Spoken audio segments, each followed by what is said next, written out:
6 or 7 o'clock. Doubt it's 7. Having a notion what time it is. Anyway, I'm up at the yard. I've just ridden Lily. She was clipped yesterday, so she was super cute and super good. We just did a little bit of light exercise, but I'm gonna put all my tack in the car. I'm gonna bring it home because I'm gonna do a little bit of a tack cleaning vlog and a bit of a discussion vlog about my plan for the eventing season this year with the introduction of the new Eventing Ireland 80 classes. So we're gonna go and do the 80 classes this year. Yes, Lil, talking about you. We're gonna do the 80 classes this year, so I'm gonna go down and I'm gonna do a couple. I think I might do all of the Frankfurt House, I might do the Tatterstalls, and I might do another one, but I'll talk more about it when I'm in the kitchen cleaning the tack with you guys. So yeah, currently just gonna get all the gear into the back of the car, bring the dog home who's very mucky. He had a role in the Muck Heap Peak Performance. It's great having a white dog, so yeah. But yeah, gonna get all the gear into the car and I'll chat to you in the kitchen. Of said white dog covered in horse shit. So there we are, the saddle, bridle, numnas. I have boots here. I'm going to wash her a bit and stuff in the sink, and then I'll put her girth and her boots and a couple of numnas into the washing machine. Don't tell my mum because she'll go mad.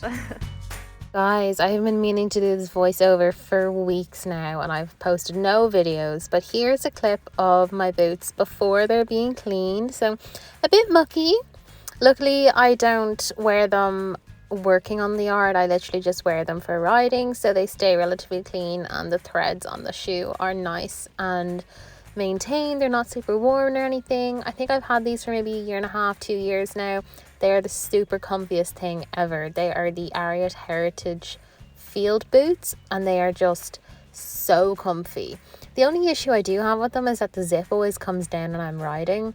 It's a bit of a pain, but it's not that big of a deal. But yeah, so here I've just sprayed the boots down with the Lincoln Tack Care glycerin soap, and I kept putting it in the view of the shot. So this is not an ad, this is not a sponsored video, but dude, Lincoln, if you want to sponsor me, I'm totally up for it. I could do with more inspo for cleaning and maintaining my tack.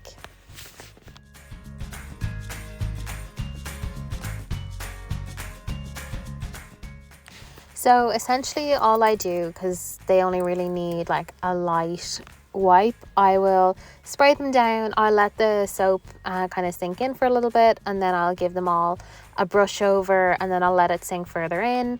I've taken my spurs off and I clean them separately, and then I spray it all down. I try to get the zip and any of the little crevices that may have collected sand and dirt. As we all know, dirt is the killer of leather products. But yeah, so giving it all a wipe down, and then I'll move on to the linseed oil that I have from the same brand. So basically I've separated my spurs and my boots, but I'm just going to quickly clean the leather straps of my spurs. So I ride Lily in rollerball spurs. We used to go in the Prince of Wales spurs, but I found that they were actually marking her a lot more during the seasons where they're swapping from like winter to summer and they're losing all their hair. She'd mark super easy, and I have spur patches on her clip and they're super helpful, but I found that these rollerball spurs are even more kind on the horses because they give that little bit of roll and you can't really like dig in. So you can see here, I'm just showing you that I'm so mismatched. I have like rose gold buckles on silver spurs and it drives me up the wall, but I have another set, my Prince of Wales, that I also have, that I have just in case they go missing or I need something or something breaks, you know, that kind of way. Just having extra tack lying around is always helpful. So I've got my saddle here all propped up and I'm just taking off my saddle cover. It's just like a fleecy cover, it's not like waterproof or anything. But so I bought my saddle a couple of months after owning Lily. It was the biggest purchase I'd made to date other than actually buying Lily when I originally bought her. And I got it from saddlesireland.ie. So it's a website where you can buy well-maintained second-hand saddles and it's beautiful. Now it does have little pitting on it. I don't know if you'd be able to see it, but it's like kind of textured, and for love nor money I cannot scrub it off. But this is, I can't even remember what brand it is. It's like oh gosh, I'll have to put it in the video, but it's just a jumping saddle with a relatively flat cantle. It's not too forward cut in the weight on the flaps, but it's really nice. It's kind of, padded. It's really comfy. There's no wear and tear on it, just of the pitting. And here I'm just going through the same motions that I have for my spurs and my boots, with spraying it down, letting it soak in, and then giving it a bit of a scrub then. So you'll have seen there that my stirrups are the green flex on stirrups, and I find them super comfy. They've got these little spikes on them that help your boots sit on them, and it like grips them. I think they're great, and I had a lot of ankle joint pain for a while when I was riding in the regular stirrups, and I just found that these, because they have that little bit of cushion and suspension in them and that kind of grip, that they're so much better for my ankles.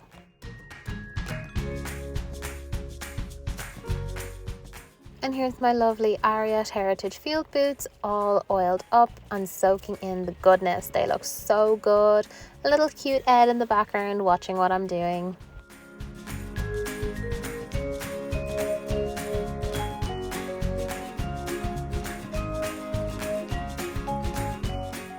Now you'll see my fluffy socks under the table at home, relaxing, doing some tack cleaning. But you've just seen my bit there. So she goes in a 2-ring snaffle single joint mouth, and I think Lily goes really well in it. It's got a little bit of added pole pressure, which is beneficial to Lily. She can be very strong, so it's just a nice little addition to help her be a little bit more respectful of the bit. But here I am, just soaping up the bridle, getting all the dirt off, trying to get every bit that I can. And I had soaked my bit and scrubbed it in some hot water to make it nice and clean. So basically I just go through all of the motions of cleaning my tack with this. So for the exciting part of the video, my plan for the event season. So we've done our first cross-country schooling of the year, and I've had a couple of lessons now since starting back in January. So we're well on the road to getting fit and strong and ready to go, and I'm so excited because Lily is feeling so good and she's really filled out. All her muscle is nice and super built up, so it's feeling amazing. Like, Lily's just going so well, and I'm working on myself as a rider, thinking about my position, strengthening my aids. Everything is just coming together and it's so nice. Like, I'm not putting pressure on myself. If we've a bad day, we've a bad day, and it happens, and we just school better the next day. Horses is an up and down. It's a roller coaster and you never know what's going to happen. So it's my favorite part of horses. It's always getting on, having a good day. A good day in the saddle is, it's never a bad day when you're in the saddle. It's always really nice. So the plan is to go do Frankfurt in May. Our first one is the 7th or the 6th of May. We have the day booked off from work. Put my entries in when they're open. So I had emailed Eventing Ireland asking them about the 80s class, and it is confirmed that you can gather points for them. They go on your record, and I think you can go towards the eventing championships with them, and that's exactly what I wanted. I wanted to build Lily's confidence in the cross country, get a record for herself, so any of her progeny will have that as a backup for their breeding, going, this mare had a record and whatever. So that's kind of my plan, really, just to get a bit of experience, have a bit of fun, and enjoy the sport and enjoy the horses and what makes me me. So yeah, so that's kind of the plan. Now, since this video, I've also joined Brook Lodge Riding Club, and I've just received my rule book for the riding club, and it's really exciting, and I had a flick through that, so that's really interesting. And I think if I'm joining the riding club, it opens me up to a lot more opportunities in terms of training with top names in the industry. And then there's always the added bonus of actually possibly going to the RDS Horse Show, which is a Nations Cup event. There's the Aga Khan, there's the international shows, there's loads of local kind of breeders and names there, and there's like the racehorse to riding horse classes. There's so much on, and it's an amazing event. So the riding clubs have an event there in the Simmons Court part of the venue, and you get to showcase and represent your riding club. Hey guys, so I'm just doing a little bit of a quick intro to the middle of this vlog if I ever get to posting it, but Ireland has been hit with a massive snowdrop, like, as you can see. Like, Wicklow is just a winter wonderland, and the more you go back into the city, the colder and the wetter and the rainier it gets. But I'm literally walking through fresh powder snow that's never been stepped on yet. So that's a pretty weird feeling considering it's St. Patrick's Day in like 7 days. Like it's supposed to be springtime and it's bloody winter all over again. But yeah, so today I brought Lily in and I changed her rug and I taped up a bit of a patch in it that I need to get sent away to fix. But yeah, so basically this vlog is just going to be a little bit of me tack cleaning, a little bit of me chatting about my plan for this year, and kind of get going with that. So I've been in the process of joining a riding club, so I'm going to be hopefully joining the Brook Lodge Riding Club, and so it's a fairly competitive, fairly active group. So my plan would be to try and qualify for the RDS if we even get there, like if with work constraints and car constraints, if we even get to the qualifiers, that would be such an achievement. If we even get to go to any of these events, it'd be so amazing. So I mean, it's the dream for this year to get out eventing, do a couple of the 80 classes. I have had an email to confirm that the 80Q are the 80 qualifying classes, so you can qualify for the eventing championships with those and build up points. So that's exciting. That's the plan anyway. I have the dates booked off, just need to put my entries in when the class opens. And yeah, so yeah, basically just kind of walking around at the moment in the forest in the fresh snow. Ed's turning around like a mad joke, having a clue where he is. This is a white dog. I think he's up there, like all the way up there. But yeah, oh my god, I feel like I'm in America in the middle of winter. Like the snow is like, this is twice now we've had snow, like 2022, 2023. This is the second time we've had snow in the space of 6 months. So it's a bit mental. I mean, global warming and all that, but yeah. So yeah, that's pretty much the plan for the moment.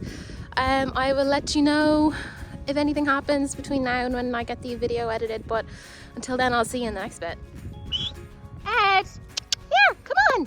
Come on, Ed! He's all the way, that little speck there moving. Where is he going?